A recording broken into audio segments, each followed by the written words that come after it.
Hello, I'm J Martinez, so I don't have to know the rest. If you're pretty much wondering why I'm kind of a ticked off move right now, well, my Slam PS3 game cannot make enough room for the other game I was going to show you. So what I'll show you instead is a review of an interesting movie that Tyree made this stunt critic go out of his mind. What are we gonna review? Obviously, a interesting film, which I liked as a kid. And you could tell from the title at the top of the YouTube video and what it's called. It's Felix the Cat movie. And here's this.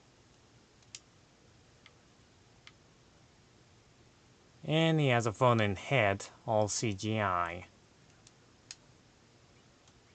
And it freaked out every children at the movie theaters. And there was no point of having Felix the Cat being CGI.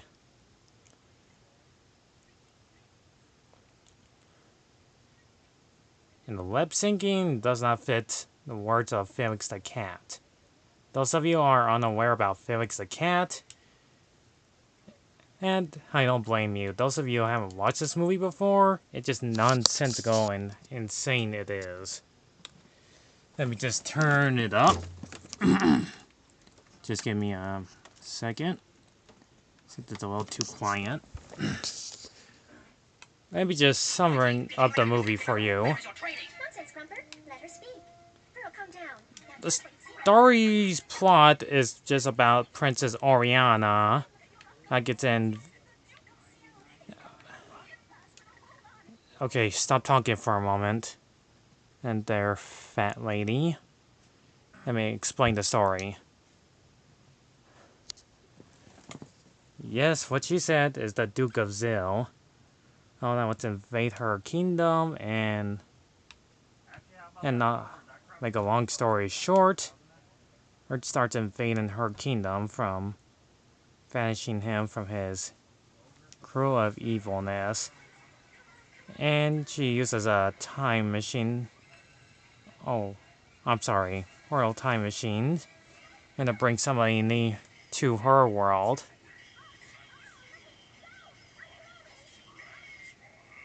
And gets captured by the Duke of Zil and this scene. What the heck?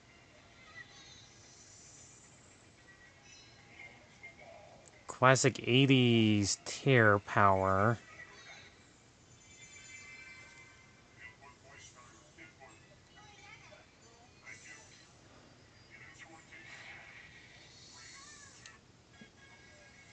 And we get introduced to our main character, Felix the Cat.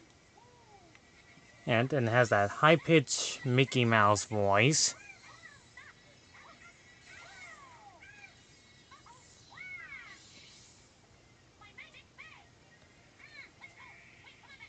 First of all, the animation is actually not too bad if a kid likes to be entertained.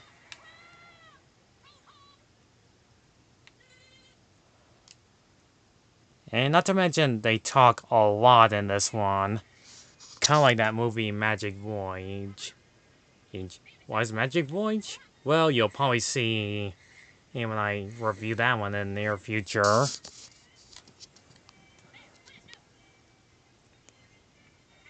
Oh yeah, by the way, the magic bag? Yeah, that thing, he's been having that since the 1950s. That's no ordinary bag. It's actually magical, and we get the two scientists, doctors.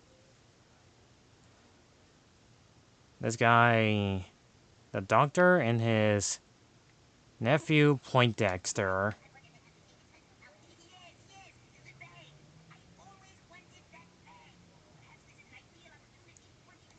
As a kid, I only know these guys from this movie and unaware about the 1950s Felix the Cat. And like I said, the bag is very magical. And he uses his eyes to change it, whatever dangerous situation he's in.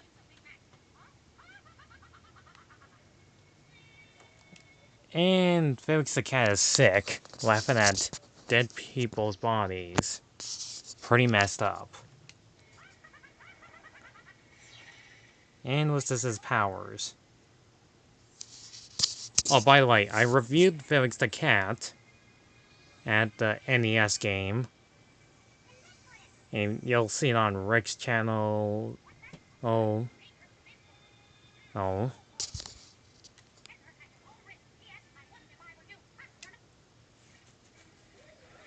Not to mention, Felix the cat's been around since 1919, like almost 100 years old. Already 100 years old.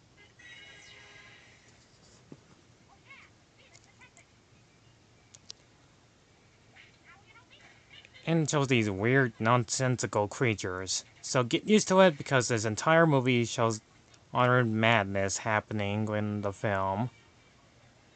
And he meets this Yosemite Sam cartoon character.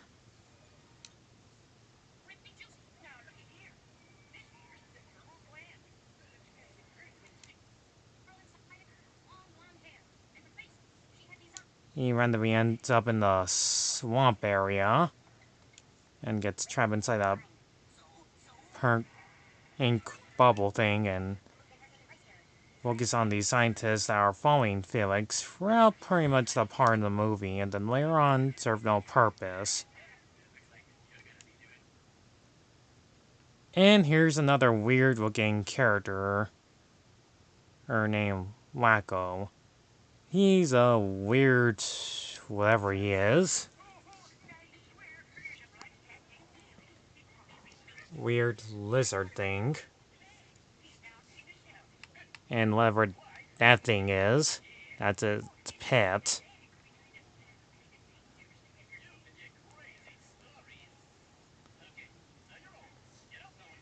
And he likes saying the Z words at the end. He explains about Felix the cat, about his magic bag will make him lots of money. And cut back to these scientists again, because they want to kill this movie's running time.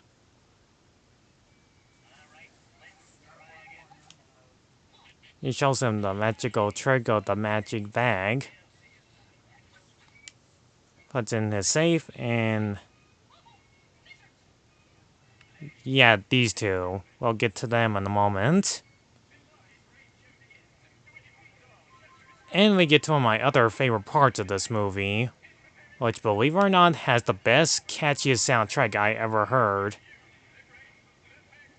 Sure, people find the song obnoxious and annoying, but I actually find the song pretty awesome.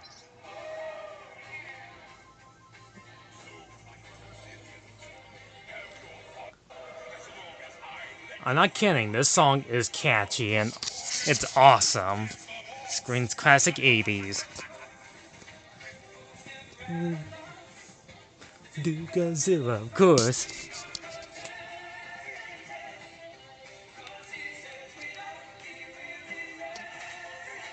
I love the song. It's actually the best part of this movie.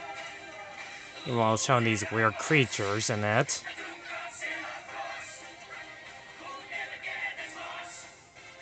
And I swear this movie is like a movie reference to Pink Floyd's The Wall.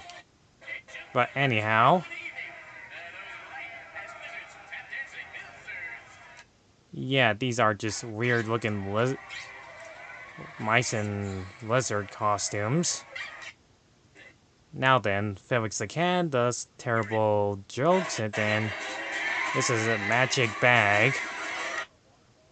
And if he's so smart, he would easily blow these people up by changing the bag into an explosive bomb and wipe these weird creatures off the face of the earth, along with these running trash guys. Plenty of ketchup, and I got a request. Wrong. I do not do requests. I'm the only one around. And there's Princess Oriana trapped in a bubble. And quote from the stunt critic, which I will not be swearing. I'll just say the word freaking bubbles!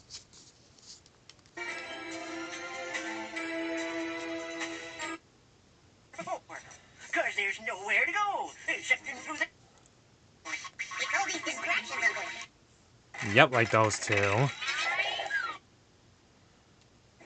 Anyhow, those weird lizards chew through metal, while some wacky hijinks ensues, like these scenes here.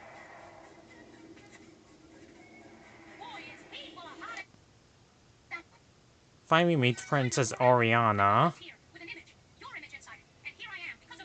and she explains a bit of her backstory, how it all began. A little more, right here.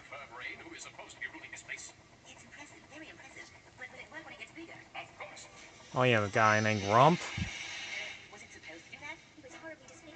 Yeah.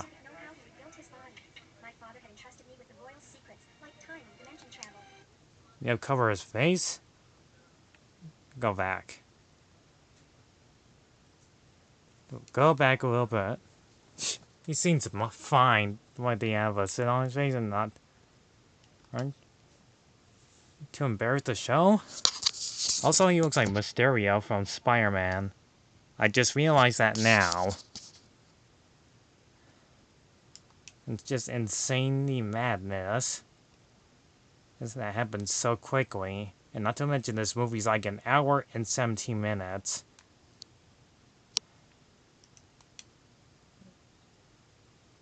Speaking of making no sense, and he paints them with ranches. Yeah, it makes no sense, so let's just fast forward. Or Felix the cat and his friends make their escape by using bubbles. To hurry this along, we'll just skip all the chasing, and Felix the cat left his bag behind, and then the professor gets him back the bag, and he wants a bag, and now they make a teamwork. And end up in a big, huge maze of hair everywhere. While being attacked by the headhunters.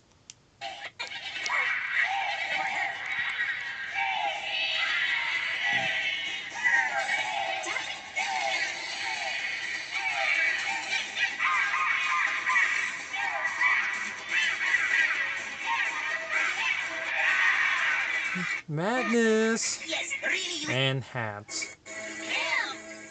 Hey, it's me! So they finally enter in Oriana's kingdom and finally see what the truth is waiting for. Bring the book within my sight. Bring the book within my sight. Let's just repeat that twice. Yep. The whole time was a book. Well, I've been saving something for you. Sniveling crustaceans. Something good. Something bad. The strong... And there's the master cylinder, and there he goes. Only had screen time for like a few seconds, and he was based on a cartoon from the 1950s, and he's easily beaten by a book. I don't feel right. My army.